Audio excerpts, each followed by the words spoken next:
Halo sahabat, Assalamualaikum. Semoga sehat selalu dan senantiasa berbahagia. Terima kasih udah subscribe dan menyimak video-video SLMT TV. Semoga Tuhan Yang Maha Esa selalu memberikan rezeki yang berkah dan berlimpah ruah untuk sahabat semua.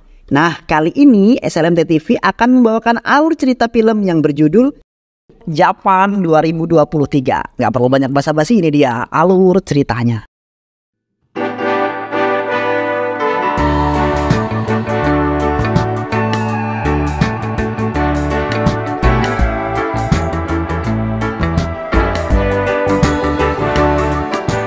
Japan Muni adalah seorang pencuri yang disegani oleh pencuri lainnya. Orang-orang terdekatnya memanggil Muni dan lawannya biasa memanggilnya Japan. Itu adalah namanya di dunia gelap. Japan tidaklah mencuri dari orang-orang kecil hingga suatu hari terjadi pencurian di sebuah toko perhiasan yang sangat terkenal yaitu Royal. Gaya pencuriannya identik dengan gaya yang digunakan oleh Japan yaitu membobol tembok walaupun tembok tersebut memiliki ukuran yang sangat tebal. Sehingga polisi dari dua wilayah melakukan pengejaran terhadap Japan. Tim forensik melakukan olah TKP. Ada lubang besar di tembok yang pencuri gunakan untuk keluar masuk toko. Pemilik toko mengatakan jika emas yang dicuri senilai 200 crore. Karena toko mereka menjadi toko pusat yang menyediakan emas untuk toko yang lainnya. Hal ini tentu membuat polisi yang ada di sana terkejut. Ternyata toko itu adalah usaha patungan dengan saudaranya yang seorang politikus dan memiliki kekuasaan di India. Ida mengatakan pada polisi untuk segera menyelesaikan kasus ini atau dia akan mengadukan ke kantor pusat kepolisian untuk mencopot posisi komisaris yang ada sekarang. Sridhar dari kepolisian tempat kejadian saat berada di tempat kejadian mengatakan sambil berbisik pada anak buahnya jika ini wajar terjadi, mereka mengambil uang rakyat dengan korupsi. Lalu ada yang mencuri uang mereka. Anak buah Sridhar mengatakan jika komisaris juga memanggil Karupasamy untuk menangani kasus pencurian ini. Sridhar mendapatkan laporan jika tidak ada bukti apapun yang ditinggalkan di TKP. Namun anak buahnya menemukan seseorang yang berada di tempat kejadian sedang mengambil sesuatu dalam selokan.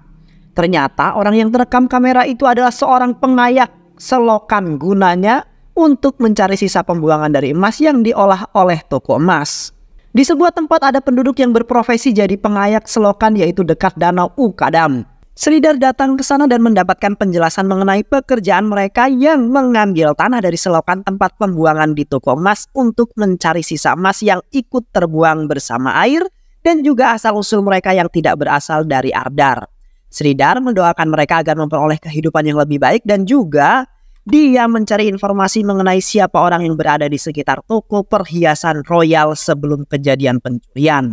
Namun dari mereka tidak ada yang mengaku hingga membuat Sridhar emosi dan melakukan kekerasan pada seseorang pekerja di sana.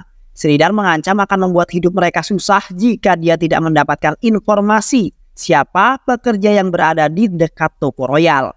Akhirnya Sridhar mendapatkan sebuah nama yaitu Radha. Mereka tidak mengetahui di mana Radha sekarang. Karena hingga sekarang dia belum datang dan juga tanah selokannya belum diturunkan dari gerobaknya. Sridhar meminta untuk diantarkan ke rumah Radha. Hanya ibu Radha yang berada di rumah. Ibunya tidak mengetahui di mana Radha berada saat ini. Semalam Radha bertengkar dengan istrinya, lalu istrinya pergi dari rumah. Sridhar meminta untuk melakukan penggeledahan terhadap tempat pekerja pengayakan tanah dengan menggunakan anjing pelacak. Sridhar berhenti di sebuah gundukan tanah saat dibongkar. Ternyata di sana dia menemukan koin emas penanda pencuri Japan. Bertepatan dengan itu juga Karupasamy yang baru saja datang ke lokasi pencuri emas di toko Royal disambut seorang polisi yang kemudian mengantarnya ke bagian dinding yang hancur. Begitu melihat Karupasamy langsung menebak jika pelaku pencurian ini adalah Japan. Di atap sebuah gedung mendarat sebuah helikopter yang membawa Japan yang sudah ditunggu oleh anak buahnya. Kini mereka sudah berada dalam sebuah mobil saat lampu merah Japan memberikan emas kepada pengemis wanita yang membawa anak. Japan adalah seorang pencuri yang berhati baik namun juga bisa bersikap kejam pada lawannya. Anak buah Japan yang bernama Tommy mengatakan jika ada pembukaan toko emas baru yang akan mendatangkan pesepak bola Messi untuk pembukaan tokonya. Dan di sana akan dijaga dengan ketat oleh polisi. Tommy memberi saran agar Japan merubah sasaran pencuriannya. Namun Japan menolak, dia akan tetap mencuri sesuai dengan targetnya. Kali ini mereka akan menyamar sebagai petugas ATM yang akan mengisi uang di ATM yang berdempetan langsung dengan toko perhiasan. Mereka dapat melewati polisi yang berjaga di depan toko perhiasan, masuk ke dalam ATM dan mulai memasukkan sesuatu ke dalam dinding yang berada di bilik ATM itu. Adalah cairan untuk merapuhkan dinding yang menunggu hingga malam tiba. Saat malam hari, dinding ATM bisa dengan mudah dihancurkan. Dan saat masuk ke toko, Japan menggunakan topeng Messi mengambil semua perhiasan yang ada di sana. Japan selalu membuat film dokumenter setiap kali dia melakukan pencurian. Japan adalah salah satu pencuri yang licin sulit ditangkap oleh para polisi. Ternyata, serangkaian peristiwa di atas adalah sebuah film dokumenter yang dibuat oleh Japan dan sedang ditonton oleh Korupasami dan beberapa polisi lainnya yang menjadikan film ini sebagai bahan analisis bagaimana pergerakan dan pola Japan dalam melakukan aksinya. Lalu Karupa meminta untuk bertemu dengan pemilik bioskop. Pemilik bioskop mengatakan jika dia hanya berhubungan dengan Japan karena penayangan film dokumenternya. Dan juga Japan memiliki andil yang besar dalam kemajuan bisnisnya. Dalam beberapa film yang dibuat oleh Japan, Sanju selalu menjadi bintang utamanya karena Japan sangat menyukai Sanju dan selalu mendukung Sanju sebelum Sanju menjadi artis terkenal seperti sekarang. Karupa mengatakan semua informasi yang dia ketahui mengenai Japan, mulai dari pencurian yang selalu tertata dengan rapih, menggunakan alat yang modern seperti cairan yang digunakan untuk merapuhkan dinding. Japan juga selalu meninggalkan pesan setelah dia melakukan pencurian dan juga Japan memiliki orang-orang kepercayaan seperti Gang Gadar, Esu, Parinbam, atau Inbam. Apa yang akan menjadi target dari Japan akan dia buatkan sebuah clue-nya. Terakhir adalah pencurian di rumah seorang hakim yang menyimpan berbagai video korupsi di Departemen Kepolisian yang melibatkan banyak pihak. Setelah kejadian ini, Japan juga tidak lagi melakukan aksinya hingga kejadian pencurian di toko perhiasan royal. Saat Rada berjalan, dirinya langsung dihampiri oleh polisi dan membawanya ke kantor polisi untuk dimintai keterangannya. Sedangkan Karupa membagi tugas kepada anak buahnya, ada yang mengikuti kegiatan Sanju, mengawasi tempat kelahiran Japan, dan sebagian dari mereka akan ikut Karupa. Di tempat interogasi Rada, Sridhar mengatakan bagaimana cara Rada mencuri perhiasan di Royal dan menunjukkan bukti keterlibatannya sebagai kaki tangan Japan berupa koin emas yang bergambar dan botol kecil yang isinya adalah emas yang selama ini dikumpulkan oleh istrinya. Sridhar mengatakan jika semua keluarga Rada terlibat dengan pencurian ini karena istrinya tidak diketahui keberadaannya. Namun kembali Rada tidak mengakui apa yang Sridhar tuduhkan. Sridhar memerintahkan pada anak buahnya untuk menyiksa Rada agar mengatakan di mana Japan malam ini juga. Di sebuah wilayah bernama Amarapuram, kini Japan dan Esu berada. Sebuah daerah yang cukup ramai namun terpencil. Japan sedang menunggu hasil terhadap tes kesehatan yang telah dilakukannya. Dokter mengatakan Japan mengidap HIV positif akibat kehidupannya yang bebas. Dokter juga sudah menyiapkan resep obat yang harus rutin diminum oleh Japan. Japan pun pergi meninggalkan dokter dengan mengatakan agar tidak mengatakan sesuatu yang tidak dia ketahui. Saat Esu mengendarai mobil, Japan mengatakan jika hasil pemeriksaannya positif. Esu yang tidak paham justru menganggap itu sebagai candaan Japan dengan mengatakan bagus jika hasilnya positif bukannya negatif. Japan yang kesal karena Esu tidak paham lalu melemparkan hasil lab pada Esu dan mengatakan jika dia positif HIV. Seketika Esu menghentikan mobil dan melihat ke Japan dengan raut wajah yang takut. Namun saat Japan bertanya, Esu mengatakan jika dirinya tidak takut berada di dekat Japan walaupun Japan positif HIV/AIDS. Saat Esu berhenti untuk ke kamar kecil, Japan menelpon Inbam dan mengatakan jika dirinya positif HIV/AIDS. Dan Japan meminta pada Inbam untuk membawakan makanan dari sebuah hotel yang terkenal. Esu datang membawakan air minum namun dia menggunakan masker dan sarung tangan karena takut. Akhirnya mereka melanjutkan perjalanan hingga sampai di sebuah pemakaman. Ternyata semua hasil pencurian yang dilakukan Japan disimpan di dalam makam ibunya. Esu yang sudah kelelahan tidak kuat mengangkat karung yang berisi perhiasan. Akhirnya Japan turun ke makam untuk menggantikan tugas Esu. Japan meletakkan senjata yang selalu dia bawa saat berada di dalam makam. Datanglah segerombolan orang yang melihat itu Japan meminta senjatanya pada Esu, namun yang didapat adalah Esu menodongkan senjata itu ke Japan. Esu mengatakan jika semua kekayaan Japan harus segera diwariskan sebelum Japan meninggal. Dan inilah saatnya. Inbam datang dengan membawa makanan yang dipesan Japan. Inbam terkejut karena di pemakaman tersebut ada banyak orang dan juga Esu yang menodongkan senjata pada Japan. Japan mengulur waktu dengan menceritakan di mana saja dia menyimpan perhiasan hasil curian selain di dalam makam ibunya. Dia juga mengatakan menyimpan di atas pohon kelapa yang berada di sekitar makam. Esu yang dilanda kebimbangan akhirnya menembak salah satu buah kelapa dan benar saja isinya adalah perhiasan. Mereka semua yang ada di sana berebut untuk mendapatkan perhiasan yang lain dan kesempatan ini dimanfaatkan oleh Japan untuk melakukan perlawanan. Dia memukul kaki Esu hingga terjatuh. Satu persatu orang sewaan Esu dapat dikalahkan oleh Japan.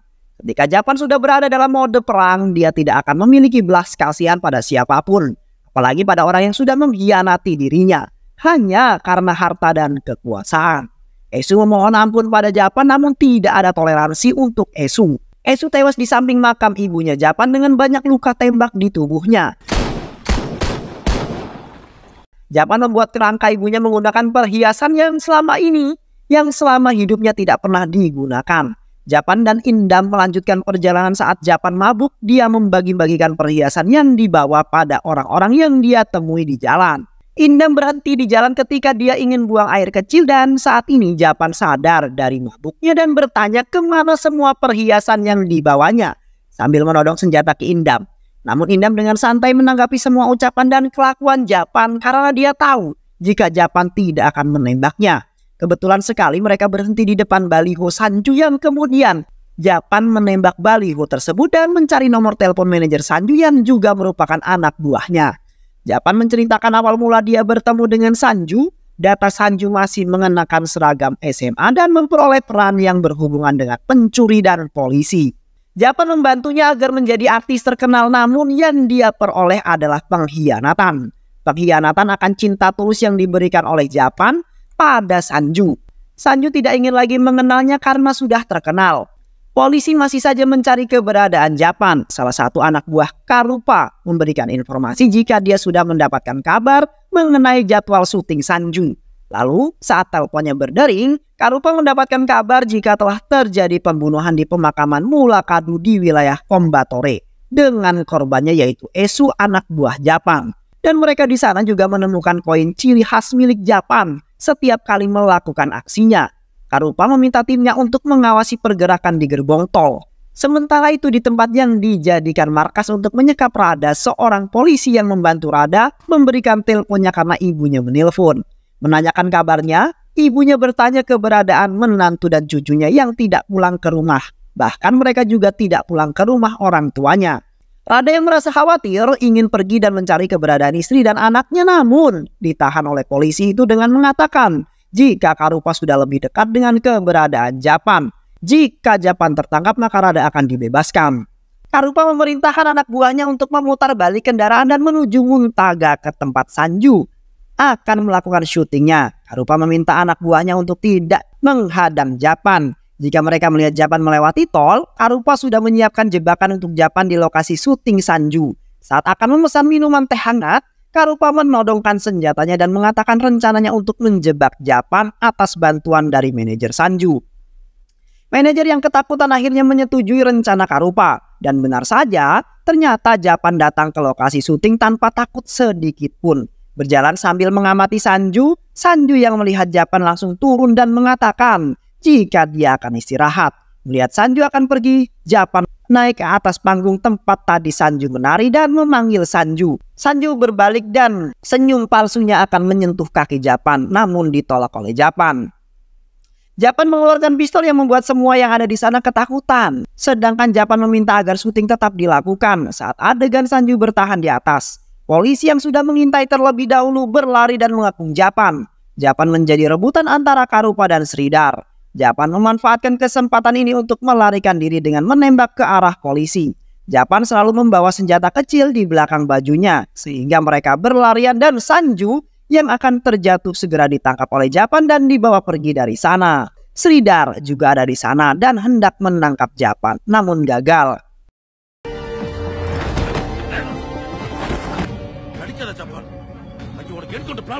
Sridhar mengatakan jika dia ada di sini untuk membantu Japan keluar dari masalah yang ada. Toko perhiasan Royal adalah milik Menteri Dalam Negeri yang dikelola saudaranya dan menteri. Japan merasa aneh dengan kabar yang baru saja didengarnya, karena dia sama sekali tidak melakukan pencurian di toko perhiasan Royal dengan cara yang sama persis dengan cara Japan dalam melakukan aksinya. Japan sudah dapat menduga siapa yang sedang bermain-main dengan dirinya dan dia tidak akan mengampuni pengkhianat. Kini mereka berhenti di tengah hutan. Japan dan Sridhar berbicara mengenai pembunuhan isu. Ditangkapnya Rada, seorang pengayak tanah dan juga anak buah Japan. Rada adalah orang yang akan menjadi kambing hitam kepolisian jika mereka tidak mampu menyelesaikan kasus ini. Sridhar meminta Japan untuk mengembalikan 50% perhiasan yang telah dicuri dan dia akan membantu Japan untuk bebas. Sridhar juga meminta agar Japan menyerahkan semua berkas departemen kepolisian yang telah dicuri dari rumah menteri. Japan mengatakan jika bukan dia yang mencuri di rumah menteri, karena itu bukanlah gayanya. Dan ini pasti dilakukan oleh pencuri profesional. Inbam datang dengan membunyikan klakson secara beruntun untuk memberitahu jika dia datang. Namun dalam keadaan terburu-buru karena diikuti oleh polisi, menyadari hal itu Japan langsung membawa Sanju untuk pergi menghampiri mobil Inbam. Sedangkan Sridhar memilih bersembunyi di belakang van. Mobil yang dinaiki polisi berusaha untuk mengejar mobil yang dikemudikan Inbam. Tak lama datang mobil kedua dari kepolisian yang juga melakukan pengejaran dan menembakkan senjata ke arah mobil Inbam. Namun dihentikan oleh Karupa karena di dalamnya ada Sanju yang bisa saja terluka.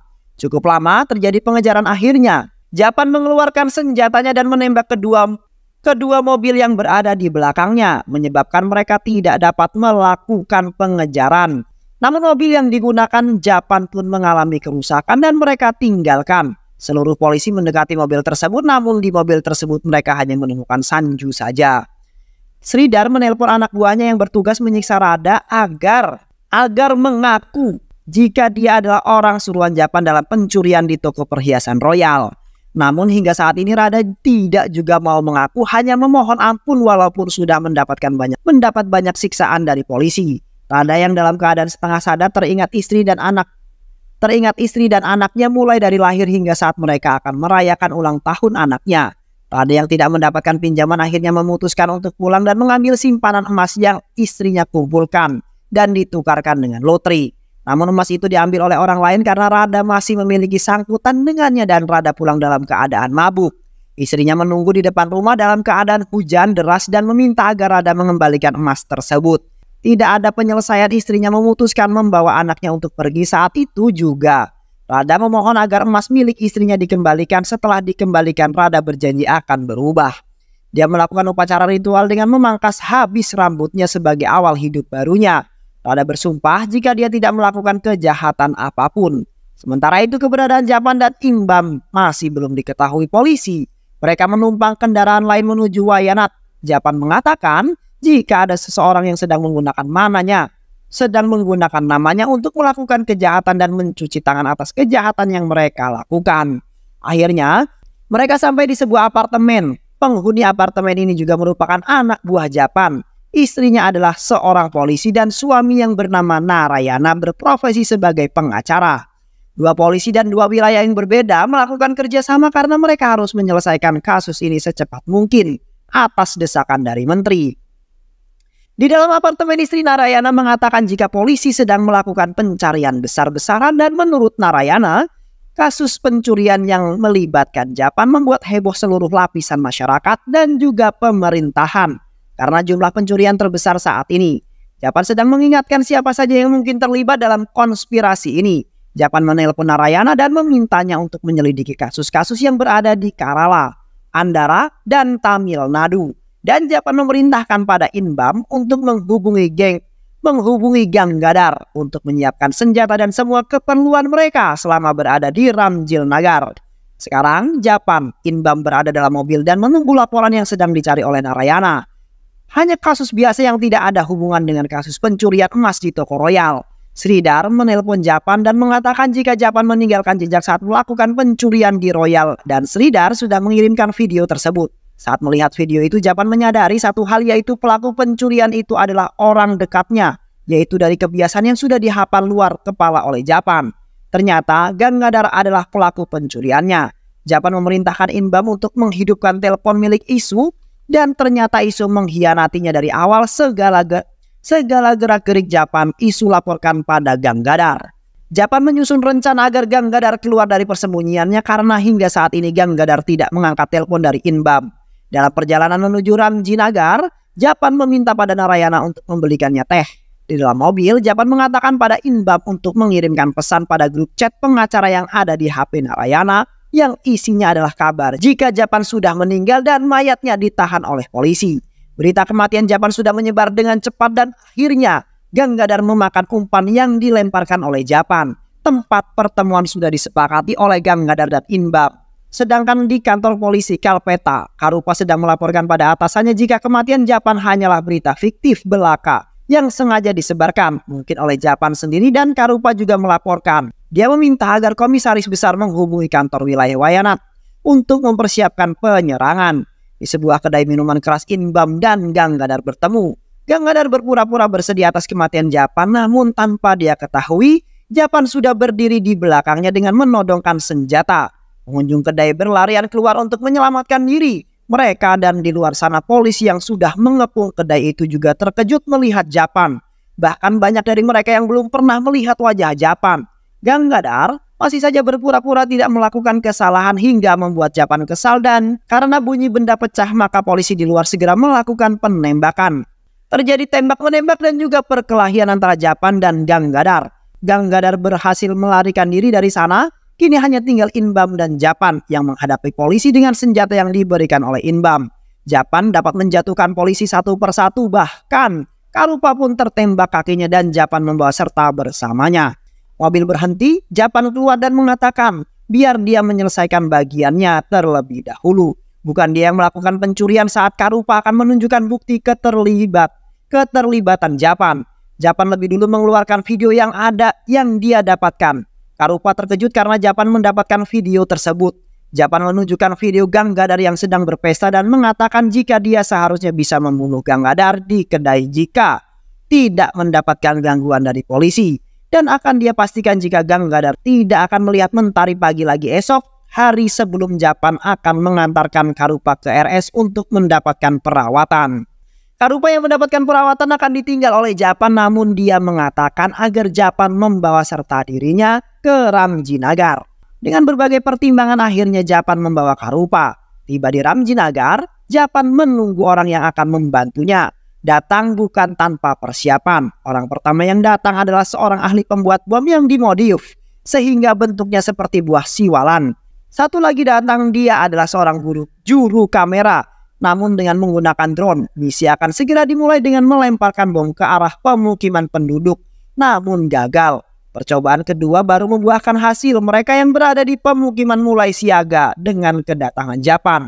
Drone mulai diterbangkan untuk melihat situasi di perkampungan.